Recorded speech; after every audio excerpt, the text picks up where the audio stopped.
우리들의 교회가 주일 오후 예배 시간을 통해서 욕망과 영성, 7가지 대죄라고 하는 그 책을 참고하여서 같이 은혜의 말씀을 나누고 있습니다. 오늘 제목 같이 한번 읽어봅시다. 시작. 교만 무별 위에 보자. 오늘 이 시간에는 교만 무별 위에 보자라는 그런 제목을 가지고 같이 은혜를 나누고자 합니다. 영국의 나니아 연대기라고 하는 아주 훌륭한 책을 쓴 C.S. 루이스라고 하는 기독교 변증가가 있습니다. 이분이 교만에 대해서 어떻게 얘기를 했냐면은 교만에 비하면 다른 죄들은 벼룩에 물린 자국과 같다. 교만이라고 하는 그 죄가 다른 모든 죄의 뿌리와 같은 그러한 죄악이다. 그런 의미에서 이렇게 얘기를 했다는 것이죠. 베네딕트 수도회 그 규칙에 보면은요 이러한 내용이 있습니다. 날마다 하나님 앞에서 자기를 세우라. 하나님을 두려워하라. 그리고 자기를 죽이는 것으로 끝내라. 자기 말을 많이 하지 말라. 특별히 인간은 너무나도 쉽게 교만해질 수 있다는 거예요. 그래서 날마다 하나님 앞에 자기를 세우고 하나님 두려워할 줄 알고 그리고 또 자기를 죽이고 이러한 삶을 살게 되어지면은 자연스럽게 겸손해진다는 거예요. 은혜는 누가 받느냐? 하나님은 교만한 사람 물리치시고 겸손한 자에게 은혜 주신다. 인생은 자기의 노력으로 살아가는 것이 아니라 하나님의 은혜로 살아야 합니다. 그런데 어떤 사람이 하나님의 은혜를 받느냐? 겸손한 사람이 하나님의 은혜를 받는다는 거예요. 그러면은 여러분들은 겸손한 사람입니까? 교만한 사람입니까? 단테의 신곡에 보면은 지옥편이라고 하는 것이 있는데 거기에 지옥편에 보면은 여러 가지 그런 사파들이 있습니다. 지옥에 있는 사람들 보게 되어질 때, 이야, 근육이 장난이 아니에요.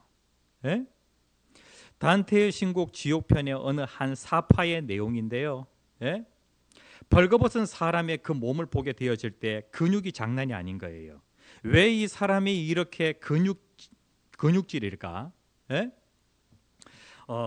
여기에 있는 사람들을 보게 되어질 때에 단테의 신곡의 그 지옥편의 어느 한 장소를 갔더니 사람들이 고통 중에 이러한 그 모습을 취하고 있는 거예요. 아주 무거운 그런 그 짐을 이것을 계속해서 들고 있는 것이죠. 그러니까 온 몸이 근육이 붙어가지고 근육질의 그런 그 몸매를 가지고 있는 거예요. 대체 저 자루 속에 뭐가 들었을까? 이 사람은 세상에서 어떠한 삶을 살았기에 죄로 인하여 고통을 당하는데 대체 세상에서 어떠한 죄를 지었길래 이러한 고통을 당하고 있는가?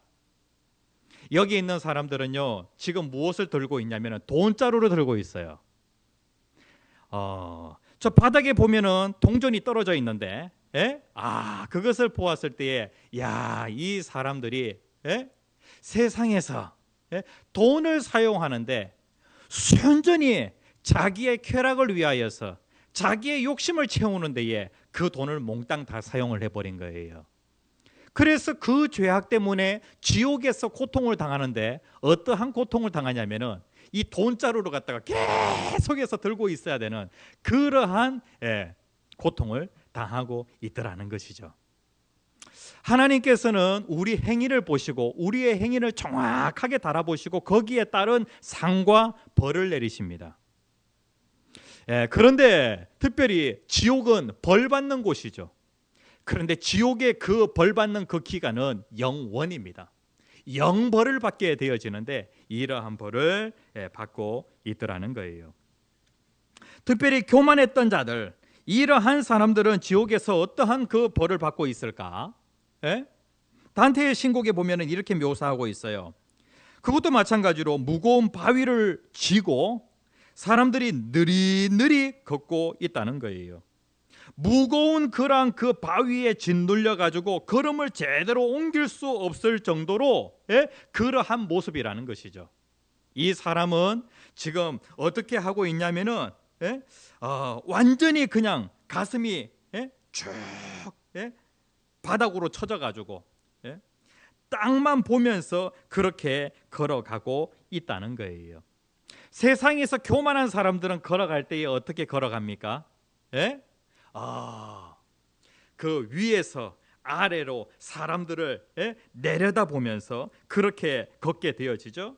이러한 사람들의 죄악에 대하여 지옥은 어떻게 벌을 내려주고 있냐면은 이 사람에게 아주 무거운 그런 그 바위를 갖다가 지워가지고 고개를 들지 못하도록 그렇게 벌을 주고 있다는 거예요.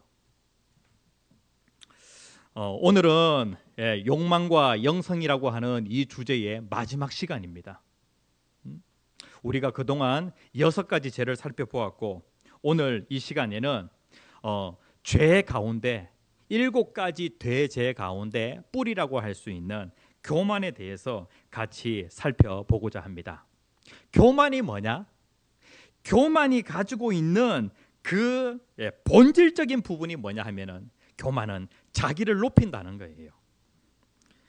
이 교만을 의미하는 라틴어 수페르비나라고 하는 비아라고 하는 단어가 있는데 이 단어의 뜻은 무엇이냐면은 자기 자신을 높이 둔다라고 하는 그런 의미를 가지고 있어요. 자기 자신을 실제 상태보다 더 높이는 것을 교만이라고 그렇게 얘기를 합니다. 이 부분과 관련하여서 성경이 잘 얘기하고 있는데 하나님께서 천지 모든 만물을 창조하셨습니다. 특별히 하나님께서 누구를 위하여 이 만물을 창조하셨냐면은 인간을 위하여서 하나님께서 6일 동안 모든 것들을 지으시고 마지막 6일 날 마지막에 인간을 창조하시게 되어집니다. 그리고 하나님이 창조하신 이 만물을 누구에게 관리하도록 하셨냐면은 인간에게 다스리라라고 그렇게 말씀을 하셨어요. 그러니까 이 세상의 모든 것들은 지으신 분이 하나님이시기 때문에 하나님이 주인입니다. 그런데 하나님께서 이것을 지으시고 누구에게 다스리라고 명령하셨냐면은 인간에게 다스리라고 명령을 하신 거예요. 그래서 인간은 하나님의 대리자로서 이 모든 것들을 관리하는 것이죠.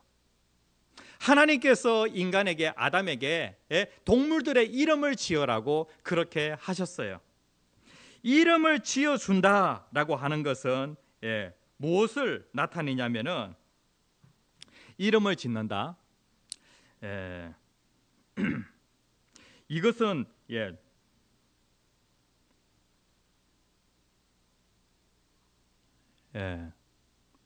이름을 지어준다라고 그렇게 할 때에 이 하나님께서 인간에게 이 모든 만물을 다스리라라고 그렇게 하셨죠.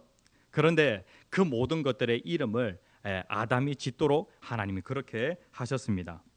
그런데 인간이 그 사탄의 꾀임에 넘어가서 죄를 짓게 되어지는데 이 사탄의 그 타락이 먼저 있은 후에 인간의 타락이 있게 되어집니다.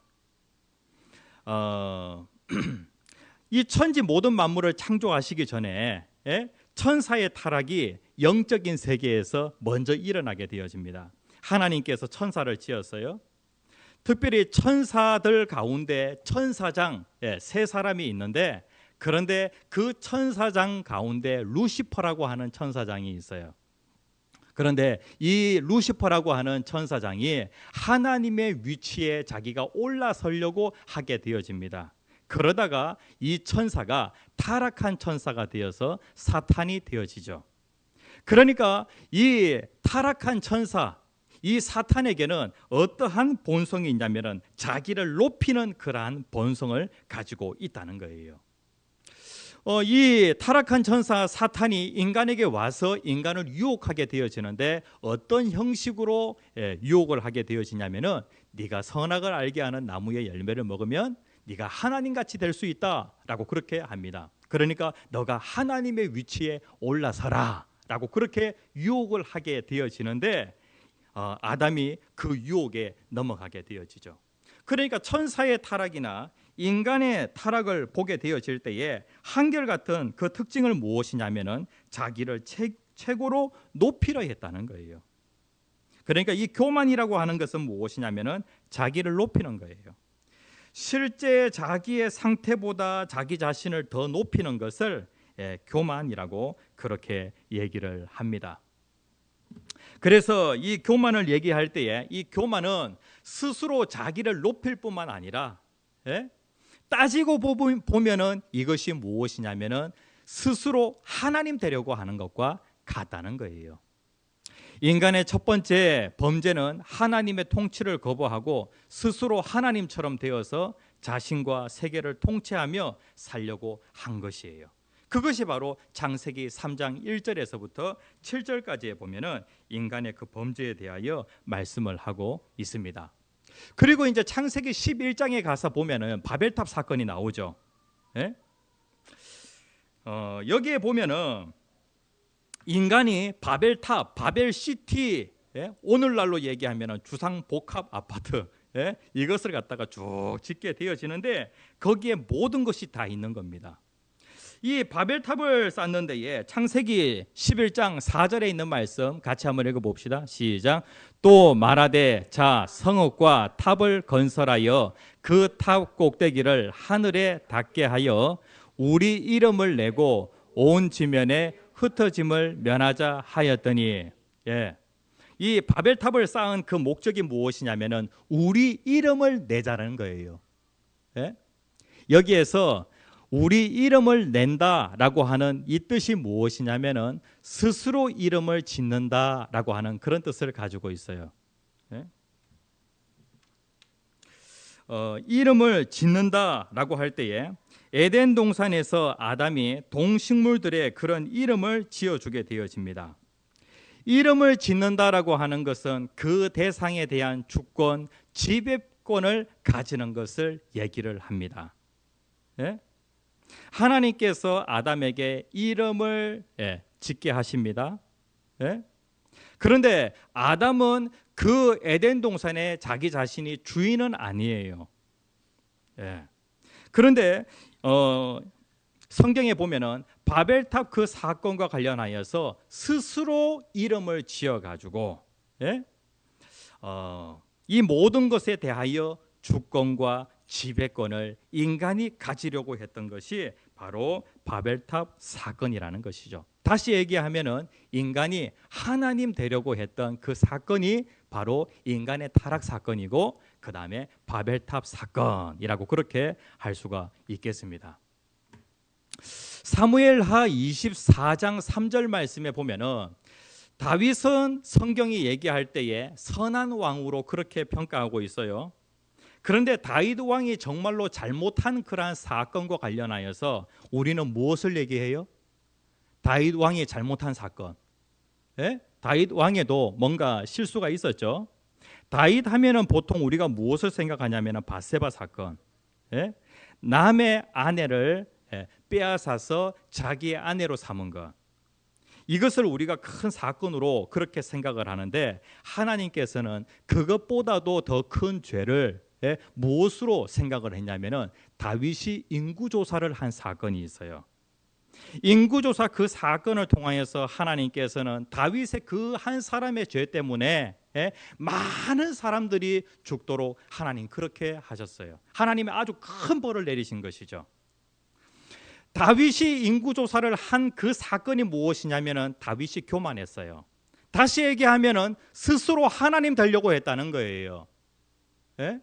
다윗이 인구조사를 명령하게 되어질 때에 그때 자기의 충성스러운 신하였던 요압 장군이 뭐라고 얘기하냐면은 이렇게 얘기를 합니다.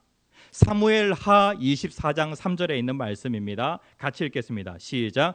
요압이 왕께 아뢰되 이 백성이 얼마든지 왕의 하나님 여호와께서 100배나 더하게 하사 내 주 왕의 눈으로 보게 하시기를 원하나이다.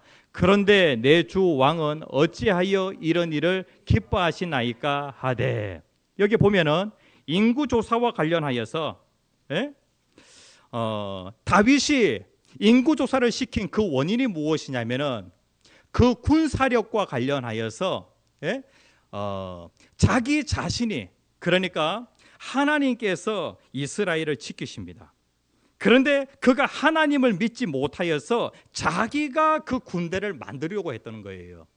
예? 그 사건이 바로 인구조사 사건이고, 그 사건은 다윗의 교만에서 나오게 되었는데, 그것을 하나님께서 아주 큰 죄로 보신 것은 무엇이냐면은 다윗 자신이 스스로 하나님 되려고 했던 그 사건이기 때문에 하나님께서 큰 죄로 봤다는 것이죠.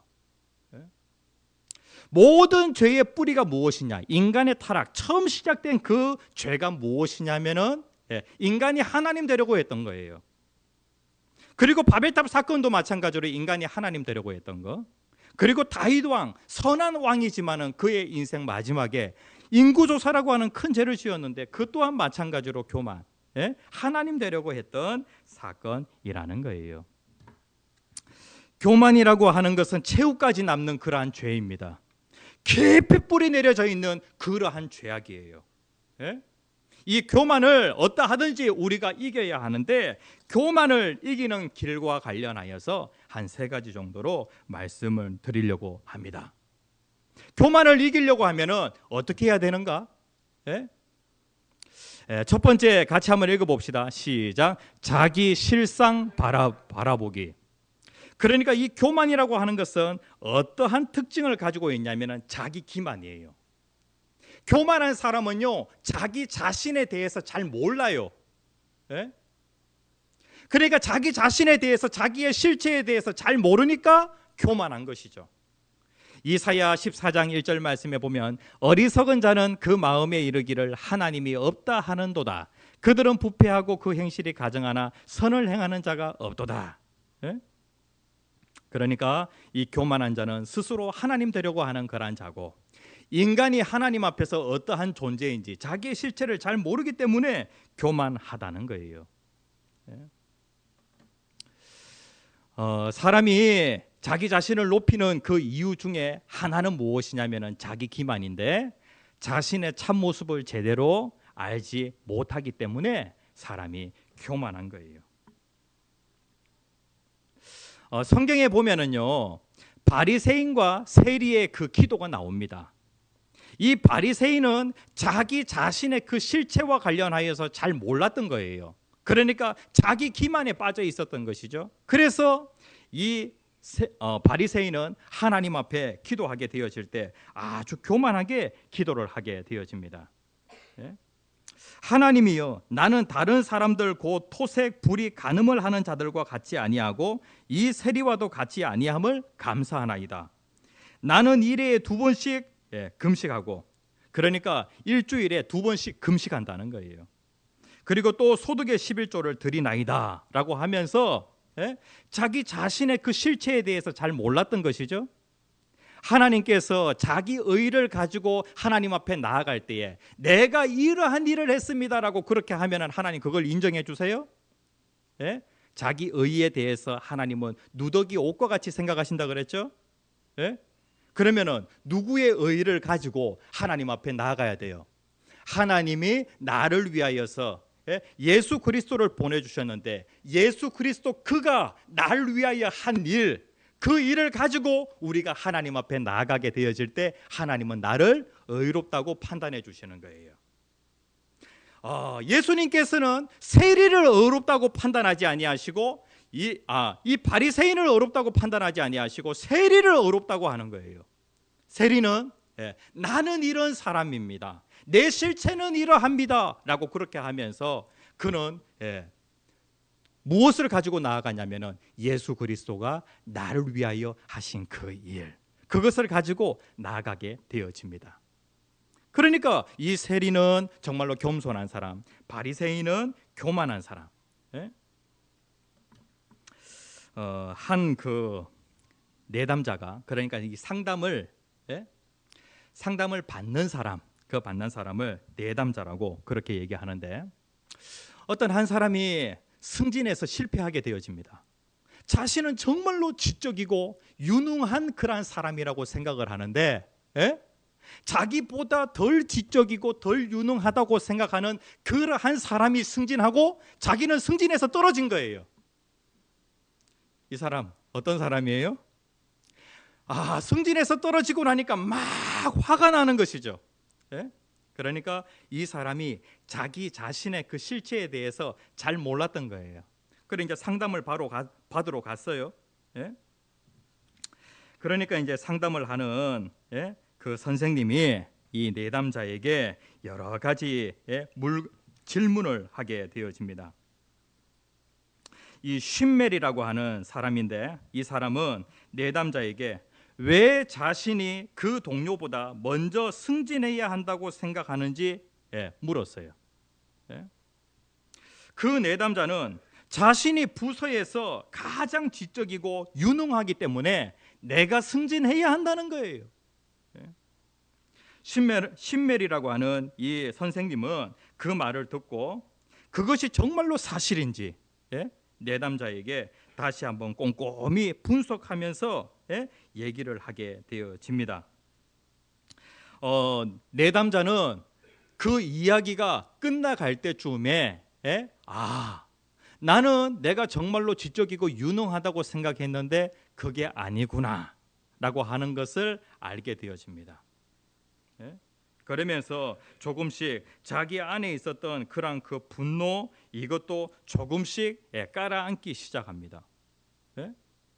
우리들의 교회 성도님들 우리 자신이 하나님 앞에서 어떠한 자인지 잘 모르면은요 자기 기만에 빠지게 되어지고 그래서 교만할 수 있다는 것이죠. 칼빈은 자기 실상을 제대로 알지 못하는 그 이유와 관련하여서 이렇게 얘기하고 있어요. 첫째로 인간은 본성적으로 교만해서 자신이 의롭다고 지혜롭다고 생각하기 때문에 자기 자신을 잘 몰라가지고 교만하다는 거예요. 그 다음에 두 번째로 세상에 오염된 도덕적 기준으로 자신을 판단하기 때문에 무엇으로 판단하냐면 내가 그래도 저 사람보다 낫지라고 그렇게 하면서 세상에 오염된 그러한 도덕적인 기준으로 자신을 판단하니까 자기가 참 괜찮은 사람으로 생각을 한다는 거예요. 그러니까 교만할 수밖에 없다는 거예요. 사람들은 흔히 세상의 기준으로 자신의 행위를 조명해서 별 문제가 없으면 자신이 도덕적이라 생각하고 심지어 덜 악한 것은 선한 것이라고 그렇게 판단을 한다는 거예요. 나는 그냥 덜 악할 뿐이에요.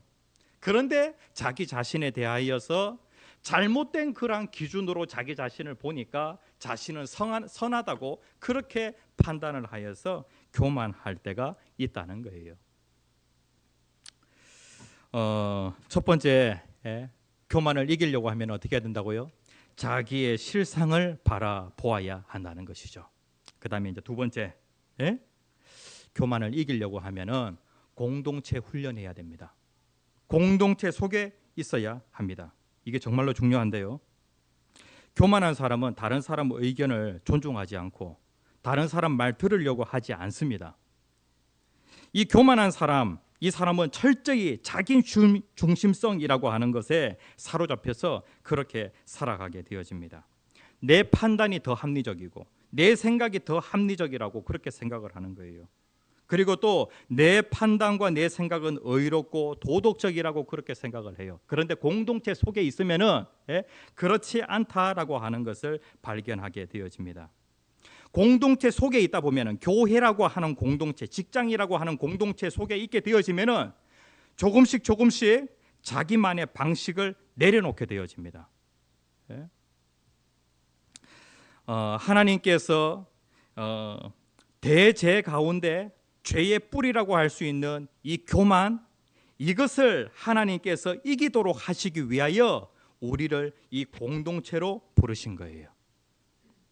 특별히 7가지 요 대죄와 관련하여서 이것이 어디에서 정리가 되어졌냐면은 수도원에서 7가지, 특별히 수도사들을 괴롭히는 그러한 그 큰 죄가 뭐가 있을까? 그렇게 해서 7가지 대죄라고 하는 것을 정리를 했는데 그런데 이 성 베네딕트 수도 규칙에 보면은 수도사를 4가지로 분류를 하고 있어요. 그럼 여러분들이 이 4가지 형태의 그런 그 수도사를 보면서 어떤 수도사가 제일 위험한 수도사인지 한번 여러분들이 살펴보십시오.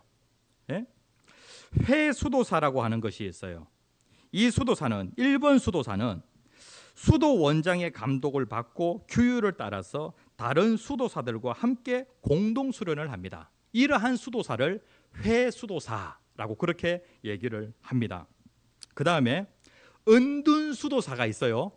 이게 뭐냐 하면은요, 오랜 기간 수도원 생활을 통해 충분히 수련을 한 후에 이제 혼자 물러나서 수련을 하게 되어집니다. 수도원 안에서 함께 수도원 원장의 감독을 받으면서 규율에 따라서 공동생활하는 그런 그 수도사가 있고, 그 다음에 이러한 수련의 과정을 거친 후에 따로 물러나서 자기 혼자 수련을 하는 사람이 있어요. 이러한 그 수도사를 은둔 수도사라고 그렇게 얘기해요. 1번, 2번 문제 있어요. 그 다음에 이제 3번 수도사예요. 이 수도사는 독립 수도사예요. 공동생활의 경험이 없어요. 그리고 자기 방식으로 수련을 합니다. 조금 위험해 보여요. 그 다음에 이제 네 번째 유랑 수도사가 있습니다. 이 수도사는 여러 수도원을 유랑하면서 수도를 합니다. 그러니까 어느 A라고 하는 수도원에 들어갔어요. 자기랑 안 맞아요. 그래서 B 수도원으로 옮기는 거예요. 이러한 수도사를 유랑 수도사라고 그렇게 얘기를 합니다. 어떤 수도사가 좀 위험할 것 같아요? 네? 이 베네딕트 이 수도원에서는요, 이 셋째 유형의 그 수도사는 공동생활 경험 없이 자기 혼자 수련하는 사람, 이러한 수도사를 수도사라고 하지 않습니다. 이러한 사람은. 그리고 이 셋째 유형보다도 더 나쁜 유형의 무리들은 누구냐면은 유랑수도사.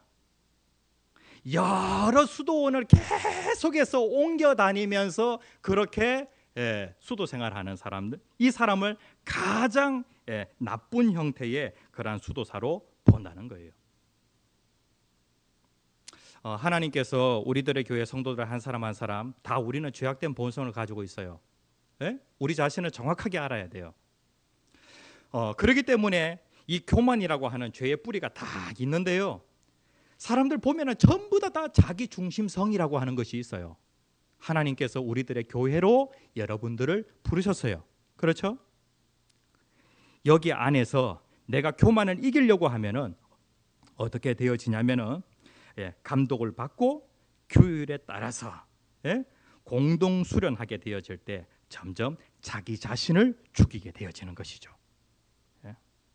그 다음에 이 은둔 수도사, 공동 생활을 하다가 때로는 또 자기 혼자 시간을 가지면서 또 수련을 갖고 이렇게 하는 그 과정에서 교만을 이길 수가 있는데, 그런데 공동 생활 없이 자기 혼자 나는 신앙생활을 하겠다, 이렇게 되어지면 절대로 자기 중심성을 이길 수가 없다는 거예요. 하나님께서 여러분들 공동체 훈련을 위하여서 하나님께서 주신 그런 그 최적의 장소가 있어요. 여러분들이 지금 속해 있는 그 공동체가 여러분들이 공동 훈련을 받기에 가장 좋은 장소로 하나님께서 허락하신 곳이에요. 그래서 우리들의 교회 안에서 다양한 사람들과 공동생활하면서 교만을 이기는 그러한 저와 여러분들이 되었으면 좋겠어요. 이 수련회 같이 가면은, 예전에는 우리들의 교회가 2박 3일 같이 잠을 자고 이러다 보면은 2박 3일 같이 자면은 자기 중심성이 다 나와요, 이게. 그래가지고 이제 상처받고 막 이렇게 하는데, 그런데 이게 지금 어떠한 과정이냐면은 교만을 이기는 그러한 과정이라는 거예요. 그 다음에 세 번째, 같이 한번 읽어봅시다. 시작. 교만을 향하여 교만을 이기는 길, 교만으로 나아가면 안 되겠죠. 겸손을 향하여. 누가복음 14장 11절에 있는 말씀 같이 한번 읽어봅시다. 시작. 무릇 자기를 높이는 자는 낮아지고 자기를 낮추는 자는 높아지리라. 예. 예수님은 참 겸손하신 분이십니다. 예수님께서 뭐라고 말씀하시냐면은 나는 마음이 온유하고 겸손하니 나의 멍에를 메고 내게 배우라라고 그렇게 말씀을 하고 있어요. 그래서 겸손을 위하여서 마음을 낮추어야 되는데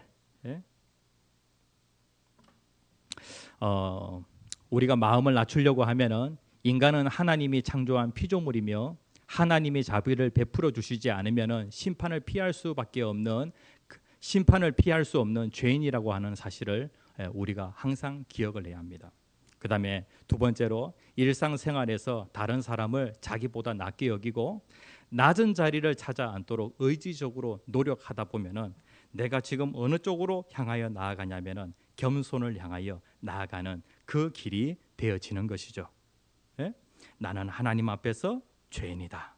그래서 한순간도 하나님의 은혜 없이는 살아갈 수 없다. 그리고 내 주변에 있는 사람들 가운데 나는 저 사람보다 내가 낮은 사람이다.